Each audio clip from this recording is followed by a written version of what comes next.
হে রসূল তুমি জন্নতি ফুল, হে রসূল তুমি জন্নতি ফুল। সৌরভে তাই হয়েছি ব্যাকুল, উপমা তোমার কি দিব হায়, কেঁদে কেঁদে হইয়া কুল। হে রসূল তুমি জন্নতি ফুল। আল্লাহুম্মা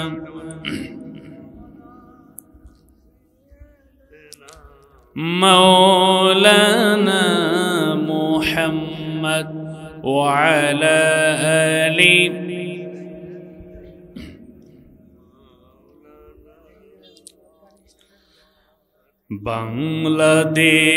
বাংলাদেশের প্রান্ত হতে সালাম জানাই, হে রসূল হে রসূল। বাংলাদেশের প্রান্ত হতে সালাম জানাই, হে রসূল হে রসূল। আমার কণ্ঠে কণ্ঠ মিলায়, আমার কণ্ঠে কণ্ঠ মিলায় তোমার আশিক কুল, তোমার আশিক কুল। তোমায় ছাড়া অন্য কারো নেতা মানি না, তোমার জন্য সয়ে যাব সকল বেদনা। তোমায় ছাড়া অন্য কারো নেতা মানি না, তোমার জন্য সয়ে যাব সকল বেদনা। সেই সে শপথ, সেই সে শপথ নিতে আমরা এই মাঠে মশগুল, এই মাঠে মশগুল। বাংলাদেশের প্রান্ত হতে সালাম জানাই, হে রসূল হে রসূল। সবাই একসঙ্গে বলেন, খুশি না বেজার? খ্রিস্টানরা পর্যন্ত তাদের বইয়ের শুরুতে লেখে যে হযরত মুহাম্মদ সাল্লাল্লাহু আলাইহি ওয়াসাল্লাম ইজ দ্য গ্রেটেস্ট প্রফেট। হযরত মুহাম্মদ সাল্লাল্লাহু আলাইহি ওয়াসাল্লাম লিডার অফ আদার্স প্রফেট। চিল্লায় বলেন আল্লাহু আকবার। হযরত মুহাম্মদ সাল্লাল্লাহু আলাইহি ওয়াসাল্লাম তিনি শুধু নবী নন, তিনি হলেন উৎকৃষ্ট মানের নবী। জোরে বলেন সুবহানাল্লাহ। তিনি শুধু নবী নন, তিনি সকল নবীদের নেতা। আল্লাহু আকবার বলেন। আমরা সেই নবীর উম্মত। এর জন্য আমরা আরো একবার আল্লাহর দরবারে শুকরিয়া আদায় করি, আলহামদুলিল্লাহ। প্রিয় ভাইয়েরা আমার, আপনারা মাহফিল শুনতে আসেন একদিন, ঠিক না? আর আমাদেরকে ঘুম জেগে জেগে প্রত্যেক দিন আমরা এই সময়টা কথা বলি। আল্লাহ তাআলা যেন আমাদের কণ্ঠ, আমাদের শরীর, আমাদের মেধাকে সুস্থতা দান করে। সবাই বলেন আমিন। আল্লাহ যেন কোরআনের এমন কথাগুলো বলায় যে কথাগুলোর মাধ্যমে আমার এবং জাতির কল্যাণ যেন হয়। সবাই বলেন আমিন। প্রিয় উপস্থিতি, এর জন্য আপনারা যারা এখানে এসেছেন, ছোট মনে করার কিছু নাই। মানুষ যা হয় হোক, যা হওয়ার হবে, আমরা সন্তুষ্টি অর্জন করব কার? আমরা এই পৃথিবীতে সবাই এসেছি, একদিন কিন্তু চলে যেতে হবে, ঠিক কি না? প্রিয় ভাইয়েরা আমার, এর জন্য আমরা যে এই পৃথিবীতে আসলাম, আবার এই পৃথিবী থেকে চলে যাব, আল্লাহ তাআলা আমাদেরকে যে দায়িত্ব দিলেন এই দায়িত্ব সম্পর্কে কিন্তু প্রত্যেকটা মানুষকে আল্লাহ তাআলা জিজ্ঞাসা করবেন। আল্লাহ তাআলা প্রত্যেকটা দায়িত্ব সম্পর্কে আমাদেরকে জিজ্ঞাসা করবেন, ঠিক কি না? এর জন্য আমরা যে দায়িত্ব পালন করব এটা অল্প পালন করব, অর্ধেক পালন করব নাকি পুরাটা? ইসলাম মানবো আমরা অর্ধেকটা নাকি পুরাটা? আমরা সব কাজ করব পুরাটা, কথা বলেন ঠিক কি না? প্রিয় ভাইয়ের আমার, এই যে কোরআন শুনতে আসলাম, এই কোরআন শুনলে লাভ না লস? সবাই একসঙ্গে বলেন। আল্লাহ রাব্বুল আলামিন বলেন, যখন তোমাদের সামনে কোরআন থেকে তেলাওয়াত করা হবে, যখন তোমাদের সামনে কোরআনের দার্স পেশ করা হবে, যখন তোমাদের সামনে কোরআন থেকে তেলাওয়াত করা হবে, তখন তোমরা চুপচাপ করে মনোযোগের সহিত শ্রবণ করবা। আল্লাহ পাক রব্বুল আলামিন বলেন, ওয়া ইযা কুরিয়াল কুরআনু ফাসতামিউ লাহু ওয়া আনসিতু লাআল্লাকুম তুরহামুন। আল্লাহ পাক রব্বুল আলামিন বলেন, যখন তোমাদের সামনে কোরআন থেকে তেলাওয়াত করা হবে, কোরআনের দাস পেশ করা হবে, কোরআনের কথাগুলি যখন তোমাদের সামনে বলা হবে, তখন তোমরা চুপচাপ করে মনোযোগের সহিত শ্রবণ করবা। বান্দারা যদি অবাক দৃষ্টিতে আল্লাহ তাআলাকে জিজ্ঞাসা করে, রব্বুল আলামিন চুপচাপ করে কোরআন শুনলে আমাদের কি এমন লাভ হবে? সেই আয়াতের শেষে আল্লাহ তাআলা বলেন, লাআল্লাকুম তুরহামুন, আমি তোমাদের উপর রহমত নাজিল করব। সুবহানাল্লাহ। আগামীকাল 9টার সময় বলেন, সবাই একসঙ্গে বলেন সুবহানাল্লাহ। কষ্ট হচ্ছে আপনাদের? প্রিয় ভাইয়েরা আমার, প্রিয় উপস্থিতি, এর জন্য কোরআন শুনলে লাভ না লস? যেখানে লাভ সেখানে বাঙালি আছে না নাই? কিন্তু একটা জায়গায় নাই, সেটা হলো কোরআনের মাহফিল, ঠিক কিনা?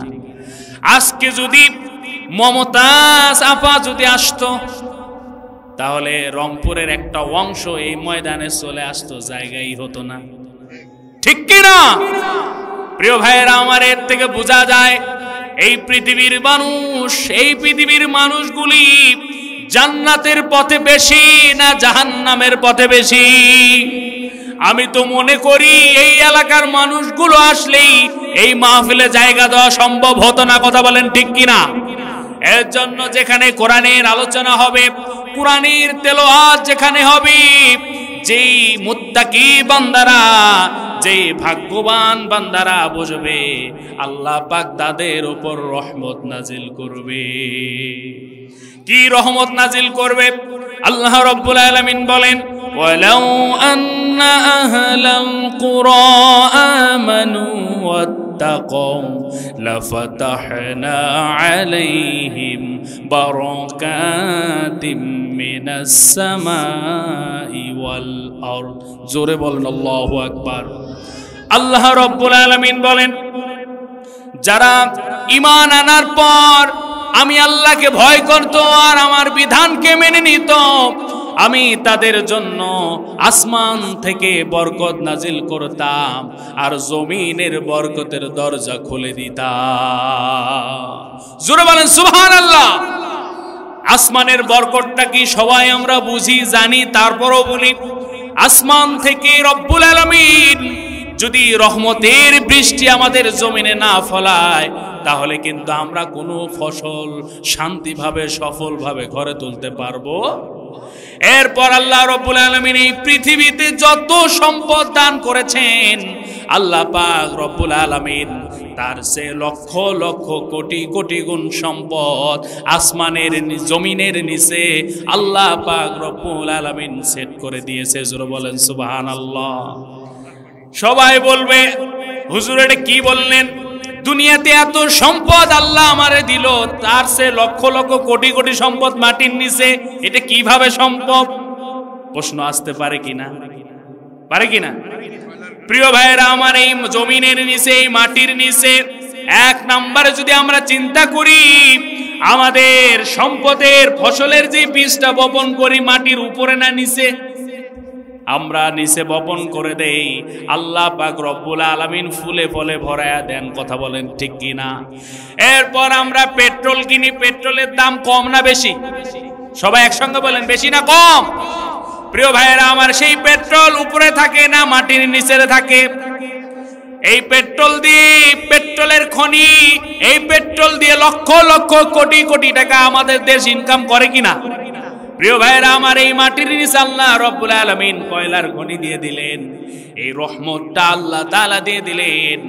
বড় আনন্দের বিষয় হলো আমাদের পাশের থানা পীরগঞ্জ, এইখানে কয়লার খনি দান করেছেন যিনি, তিনি কে? এই কয়লা বিক্রি করে দেশ ও জাতির, দেশের উন্নয়ন হবে। আল্লাহ রব্বুল আলামিন এই মাটির নিচে লোহার খনি দান করেছে। জোরে বলেন সুবহানাল্লাহ। এই মাটির নিচে আল্লাহ পাক রব্বুল আলামিন স্বর্ণের খনি দান করেছেন। এই মাটির নিচে আল্লাহ রব্বুল আলামিন গ্যাসের খনি দান করেছেন। জোরে বলেন আল্লাহু আকবার। প্রিয় ভাইয়েরা আমার, আরব কান্ট্রিতে আল্লাহ রব্বুল আলামিন তেলের খনি দিয়েছেন। সেই তেল বিক্রি করে করে গোটা বিশ্বের মধ্যে তারা রাজত্ব করতেছে। কথা বলেন ঠিক কিনা? প্রিয় ভাইয়েরা আমার, এই তেল মাটির উপরে থাকে না নিচে থাকে? তাহলে আল্লাহ রব্বুল আলামিন বলেন, তোমরা যদি আমার বিধানকে মেনে নাও, তোমরা যদি আমাকে ভয় করো, আমার বিধানটাকে যদি মেনে নাও, তোমাদের জন্য আসমান থেকে বরকত নাজিল করব, জমিন থেকে বরকতের দরজা খুলে দেব। জোরে বলেন আল্লাহু আকবার। প্রিয় ভাইয়েরা আমার, এখন বলেন তো, দুনিয়ার মধ্যে যত সম্পদ আছে তার চেয়ে মাটির নিচে লক্ষ লক্ষ গুণ বেশি আছে না নাই? আমরা যখন বিশুদ্ধ পানি খুঁজি, সেইটাও মাটির নিচে। প্রিয় ভাইয়েরা আমার, আমরা একদিন চলে যাব এই পৃথিবী থেকে, আমরা একদিন বিদায় নিব। আমরা থাকবো মাটির উপরে না নিচে? সবাই একসঙ্গে বলেন। এই মাটির নিচে আল্লাহ পাক রব্বুল আলামিন আমাদের শেষ ঠিকানা করে দিলেন। আল্লাহ পাক রব্বুল আলামিন এই মাটি থেকে আমাদেরকে আবার উত্তোলন করবে। কথা বলেন ঠিক কিনা?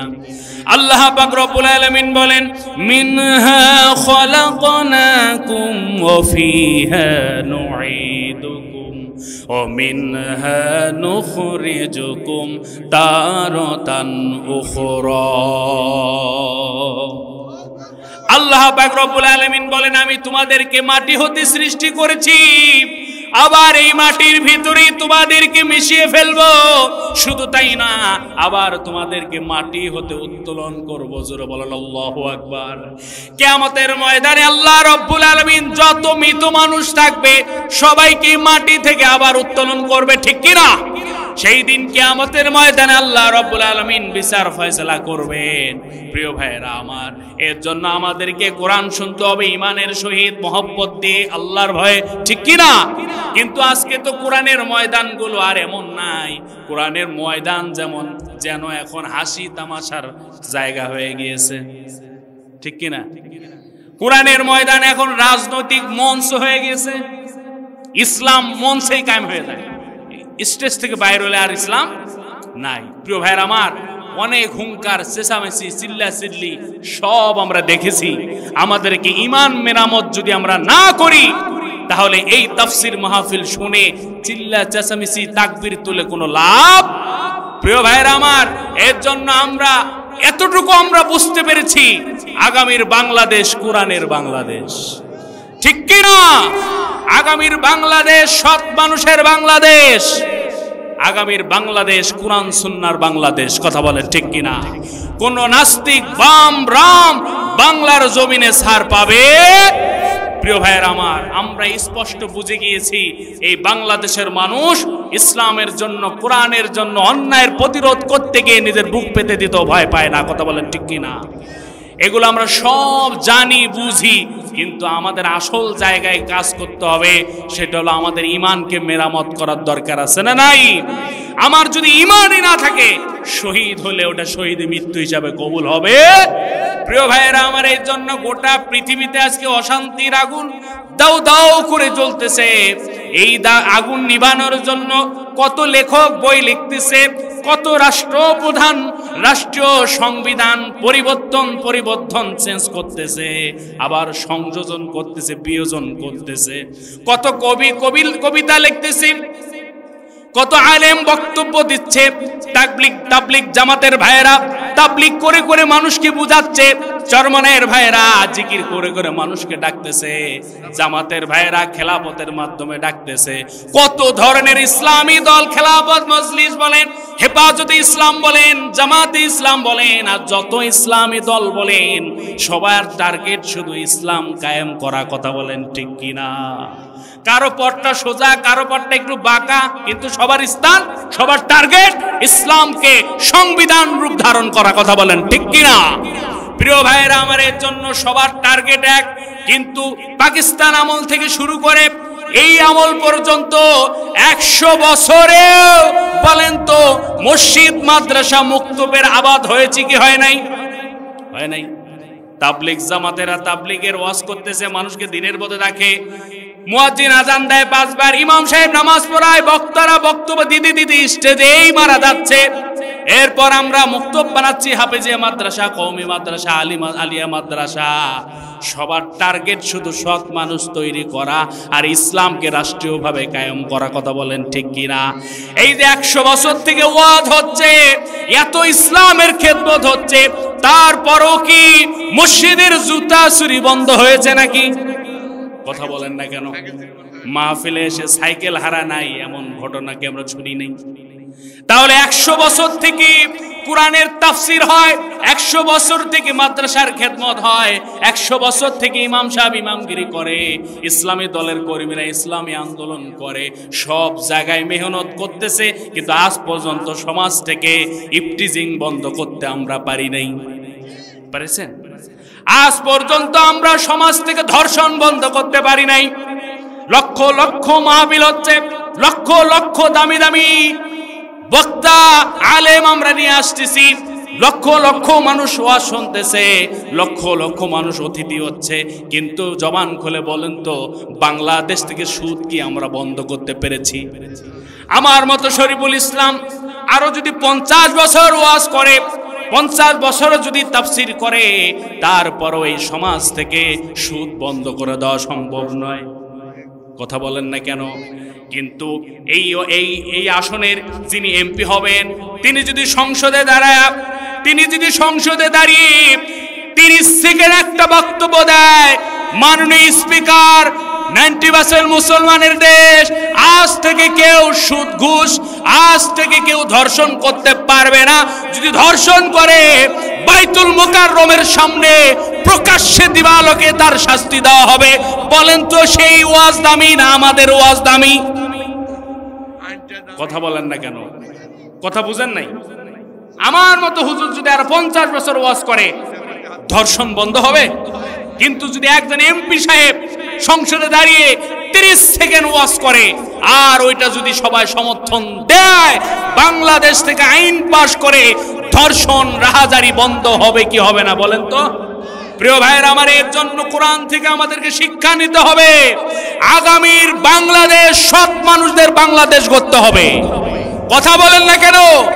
আমরা সবাইকে দেখা শেষ, আগামীতে কোরআনের বাংলাদেশ।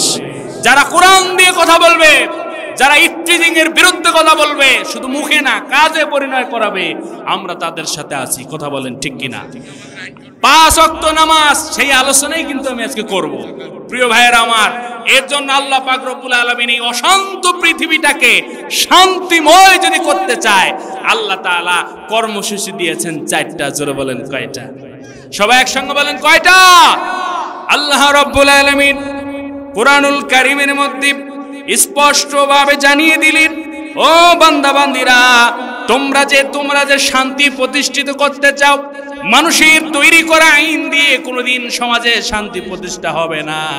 শান্তি প্রতিষ্ঠা যদি করতে চাও, আমি আল্লাহর বিধান মেনে নেওয়া লাগবে। কথা বলেন ঠিক কিনা? আল্লাহ রাব্বুল আলামিন সূরা হজের 41 নম্বর আয়াতে বলে দিলেন, আল্লাযীনা مكناهم في الأرض أقاموا الصلاة وآتوا الزكاة وأمروا بالمعروف ونهوا عن المنكر জোরে বলেন আল্লাহু আকবার ওয়ালিল্লাহি আকিবাতুল উমুর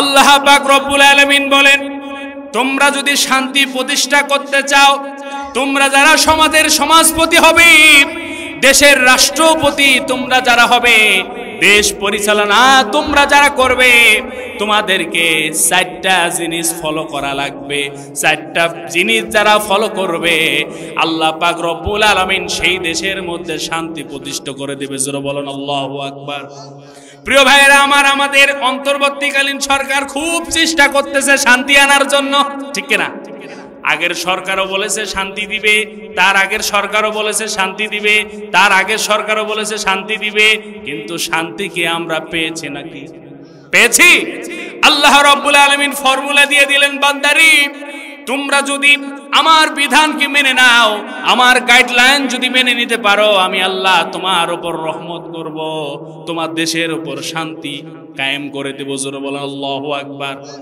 আপনাদের এলাকায় ছাগল আছে না নাই ছাগলের কয়টা বাট থাকে কয়টা দুধ আসে যে রাস্তা কয়টা মাঝে মাঝে কিছু ছাগলের 2-3টা করে থাকে আছে না বাটের সাইড দিয়ে 2-3টা করে ছোট ছোট বাট থাকে এই বাট দিয়ে লম্বা বাট দিয়ে বাচ্চা দুধ খায় সে একদিন চিন্তা করলো যে এই লম্বা বাট দিয়ে আমি আর দুধ খাবো না আমি সাইডের গেটিস দিয়ে যে বাটটা আসছে এইটা দিয়ে আজকে দুধ খাবো বলেন তো ছাগলের বাচ্চা যদি চুষতে চুষতে কামড় দিয়ে ছিঁড়েও ফেলে তারপর কি দুধ বাইর হবে আসবে সাইড গেটিস দিয়ে কি দুধ আসা সম্ভব ঠিক তেমনি আপনি এই দেশকে যতই শান্তি আনতে চান অনেকে খুশি হয়েছেন দেশ মনে হয় স্বাধীন এখনো হয় নাই ঠিক কি না দেশকে যদি আপনি শান্তিময় দেশটা করতে চান ওই সাইড গেটিস ধরে টানাটানি করে কোন ইউনূস সাহেব কি বললেন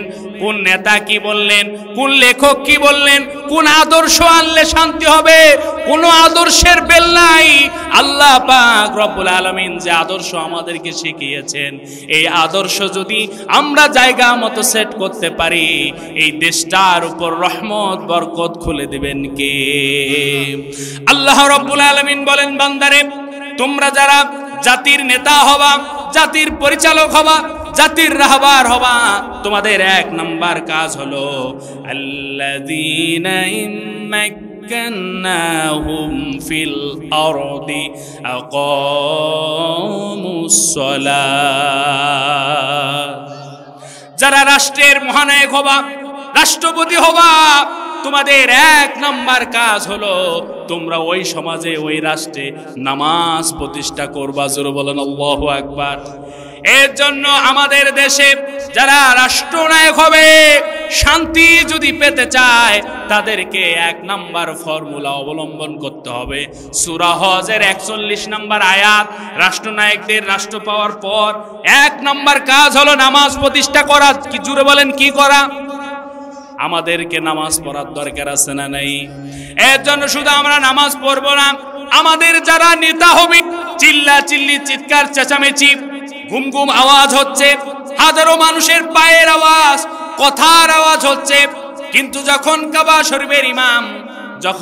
শরীফের ইমাম নামাজটা শুরু করে দেয় আমি তার পিছনে নামাজ পড়েছি গত মাসে আল্লাহু আকবার প্রিয় ভাইয়েরা আমার তিনি যখন দাঁড়িয়ে সুফুফাকুম বলে এই লক্ষ লক্ষ মানুষগুলো কাবা ঘরের আশেপাশে ছড়িয়ে ছিটিয়ে রয়েছে জায়গা পায় নাই এত আওয়াজ এত চিৎকার চেঁচামেচি কিন্তু যখন একামতের শেষে যখন ইমাম সাহেব সুবহানাল্লাহ বলে প্রত্যেকটা মানুষ লক্ষ লক্ষ মানুষ বিভিন্ন ভাষার মানুষ 30 সেকেন্ডের মধ্যে চুপ হয়ে তার পিছনে ইমামতিতে আল্লাহু আকবার বলে নিয়ত বেঁধে ফেলে জোরে বলেন আল্লাহু আকবার প্রিয় ভাইরা আমার এমন তেলাওয়াত করে হৃদয়টা কেড়ে নিয়ে যায় 30 সেকেন্ডের মধ্যে বিভিন্ন রাষ্ট্রের মানুষগুলোকে এক জায়গায় এক কাতারে দাঁড় করিয়ে যদি চুপ করে দিতে পারে, ও রংপুরের মুসলমান, আমি বলতে চাই, উমরের মতো শাসক যদি আমাদেরকে ডেকে বলে আসো শান্তির ছায়াতলে, আসো কোরআনের ছায়াতলে,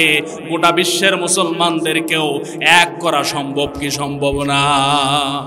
এর জন্য ডাকতে হবে কোরআন দিয়ে। কি দিয়ে? কোরআন দিয়ে ডাকতে হবে। যারা পৃথিবীতে শান্তি প্রতিষ্ঠা করতে চায় তাদের এক নাম্বার কোয়ালিটি হলো, যারা রাষ্ট্রনায়ক হবে তাদের এক নাম্বার কর্মসূচি আল্লাহ পাক রব্বুল আলামিন জানায় দিলেন, তাদেরকে নামাজ কায়েম করার দরকার আছে না নাই? যেই দেশে নামাজ আছে সেই দেশে অন্যায় কম, কারণ আল্লাহ পাক রব্বুল আলামিন বলেন ইন্নাস সালাতা তানহা আনিল ফাহশাই ওয়াল মুনকার, নিশ্চয়ই নামাজ মানুষদেরকে ফাহিশা খারাপ কাজ থেকে নিজেদেরকে বিরত রাখে। জোরে বলেন আল্লাহু আকবার। একজন এসপি সাহেব তার ইমামতিতে তার কার্যালয়ে নামাজ আদায় করবে, একজন ওসি সাহেব তার ইমামতিতে কনস্টেবল এসআইরা তার পিছনে নামাজ পড়বে, একজন মন্ত্রণালয়ের যিনি মন্ত্রণালয়ের দায়িত্ব পাবেন তার ইমামতিতে তার কর্মচারীরা সহকারীরা নামাজ পড়বে। এইরকম বাংলাদেশের অজপাড়া গ্রাম থেকে শুরু করে গণভবন পর্যন্ত, সংসদ ভবন পর্যন্ত যদি নামাজ কায়েম হয়ে যায়, বলেন তো আমাদের দেশ থেকে অন্যায় দূর করা সম্ভব কি সম্ভব না? কারণ আল্লাহ পাক নিজেই বলে দিলেন ইন্নাস সালাতা তানহা আনিল ফাহশাই ওয়াল মুনকার। জোরে বলেন আল্লাহু আকবার। আল্লাহ পাক রব্বুল আলামিন নিশ্চয়ই মানুষকে নামাজ মানুষদেরকে অন্যায় কাজ থেকে নামাজিকে বিরত রাখে। এই কথা কার?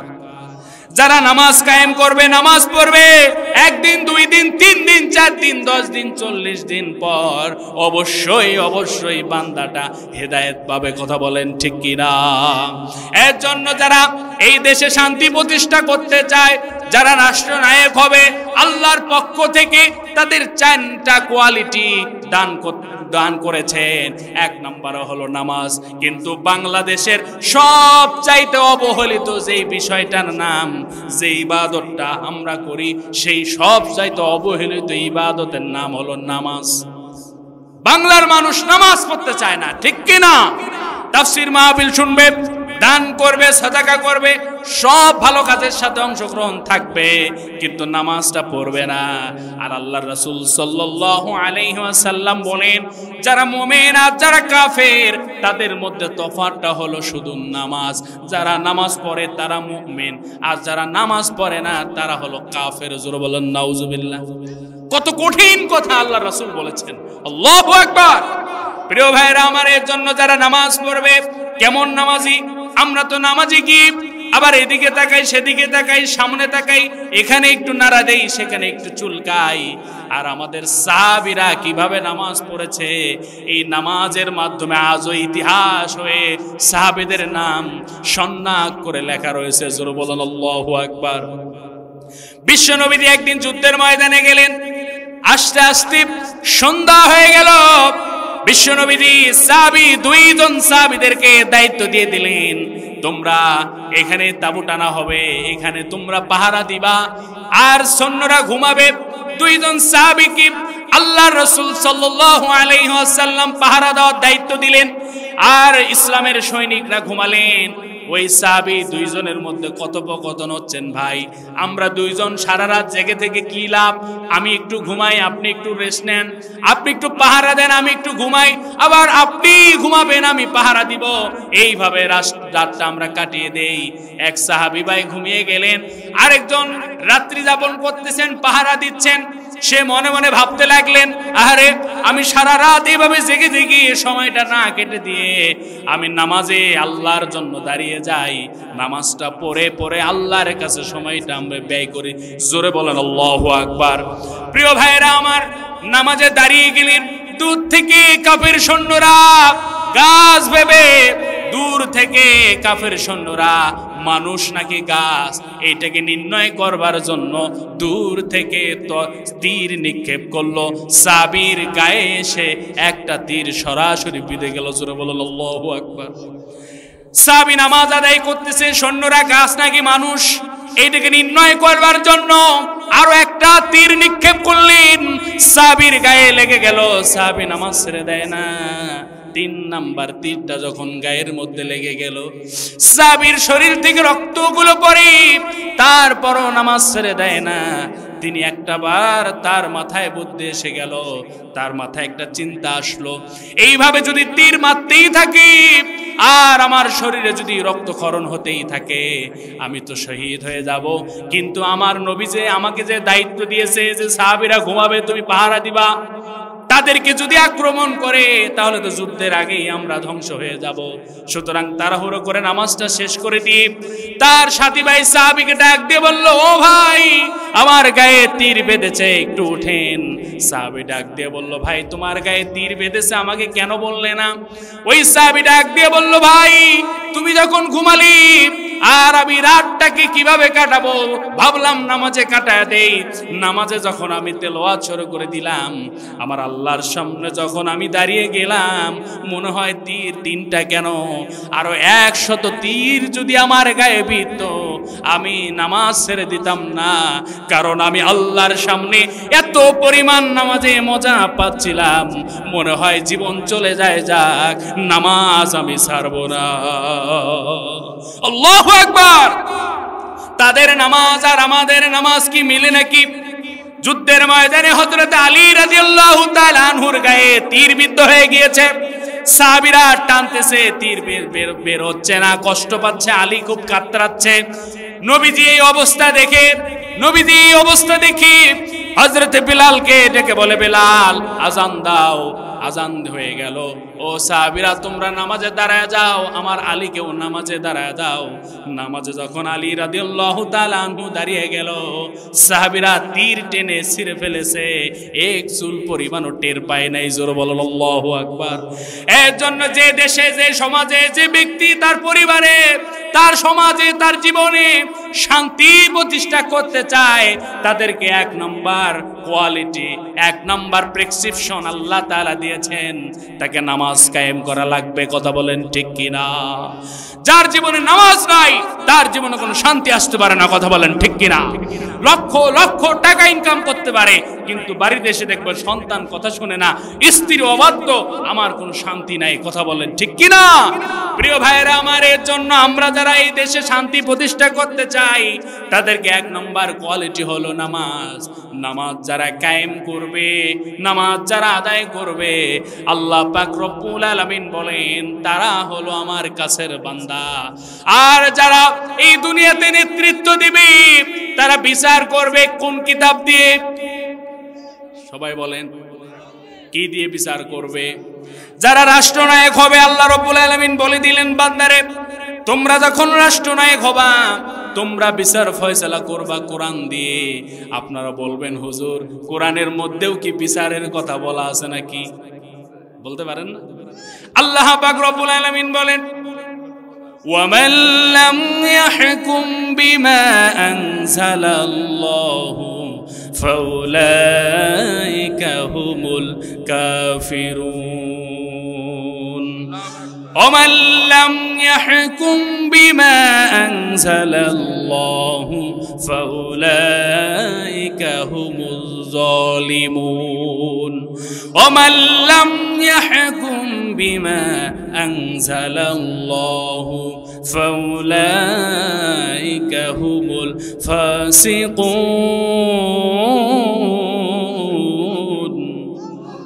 আল্লাহ পাক রব্বুল আলামিন বলেন, যারা আমার বিধান ছাড়া, আমার দেওয়া বিধিবিধান ছাড়া যারা বিচার ফয়সালা না করে, আমার বিধান দিয়ে যারা বিচার ফয়সালা করে না, তারা হলো কাফের, তারা হলো জালেম, তারা হলো ফাসিক।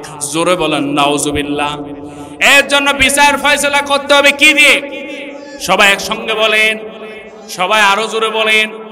প্রিয় ভাইয়েরা আমার, এই হুকুম মোল্লার না আল্লাহর? সবাই একসঙ্গে বলেন। তাহলে আল্লাহ তাআলা বললেন, তোমরা যদি শান্তি প্রতিষ্ঠা করতে চাও, অ্যাডভার্টাইজ দিয়ে শান্তি প্রতিষ্ঠা করা সম্ভব নয়। তোমাদেরকে শান্তি প্রতিষ্ঠা করতে হলে কোরআনের কাছে আত্মসমর্পণ করার দরকার আছে না নাই? আল্লাহ পাক রব্বুল আলামিন বললেন, বান্দারে তোমরা যারা আল্লাহর দেওয়া বিধিবিধান অনুযায়ী বিচার ফয়সালা করবে, সেই দিন দেখবা সমাজ থেকে ধর্ষকের বিচার কোরআন দিয়ে হবে। কথা বলেন ঠিক কিনা?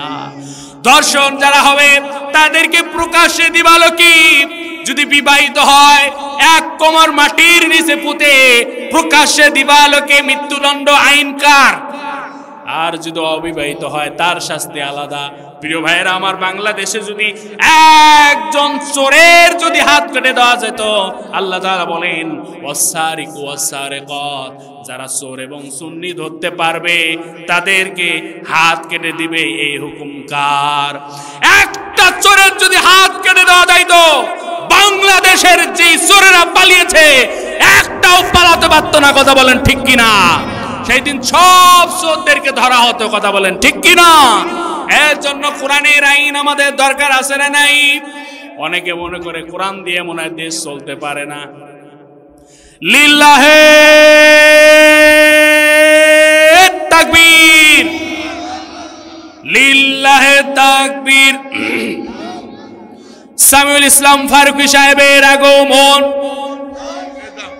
মাহফিলের পক্ষ থেকে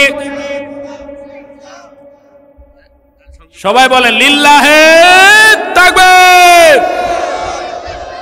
প্রিয় ভাইয়েরা আমার, আমাদের প্রিয় ভাই চলে এসেছে, আলহামদুলিল্লাহ বলেন।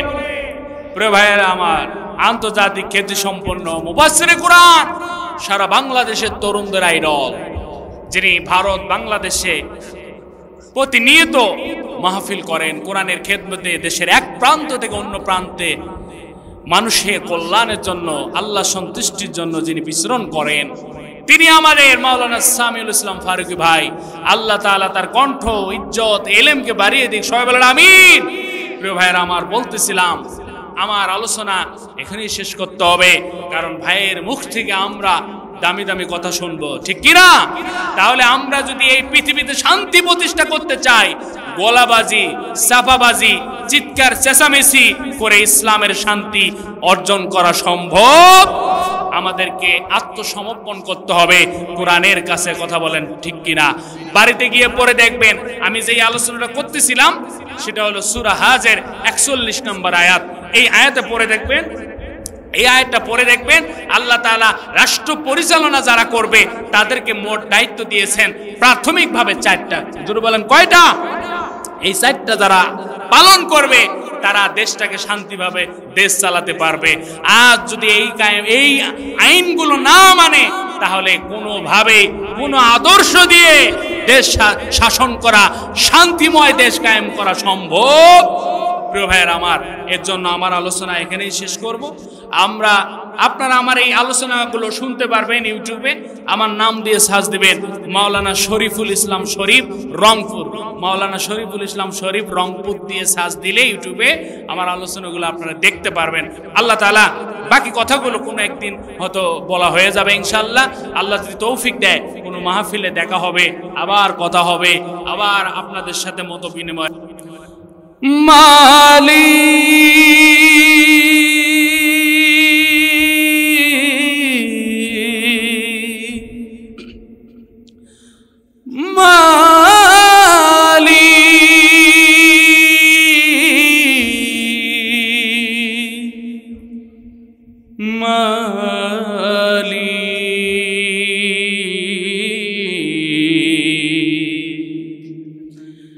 একটি ঘর বানিয়ে দিও,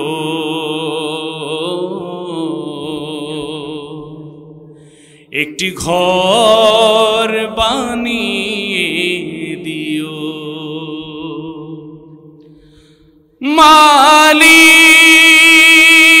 মালিক তুমি জান্নাতে, তোমার কাছে আমার একটি ঘর বানিয়ে দিও, একটি ঘর বানিয়ে দিও। সে বিভীষিকাময় মহান দিনে তোমার প্রতিবেশী করে নিও মালিক। জান্নাতে তোমার কাছে আমার একটি ঘর বানিয়ে দিও, একটি ঘর বানিয়ে দিও। যেদিন কেহ আসবে না কারো কোনো কাজে, যেদিন পাপীর বুঝায় মরবে লাজে, পুল ছিঁড়া পার হতে গিয়ে পিছলে যাবে কত পথিক, আবার কেহ পুণ্য নিয়ে পার হয়ে যাবে ঠিক ঠিক। সে মহাদিনে মহাক্ষণে, সে মহাদিনে মহাক্ষণে পার করে তুমি দিও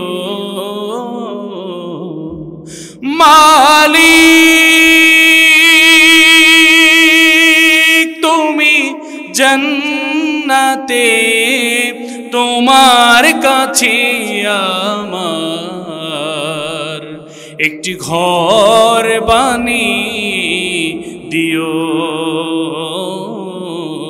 একটি ঘর বানিয়ে দিও, একটি ঘর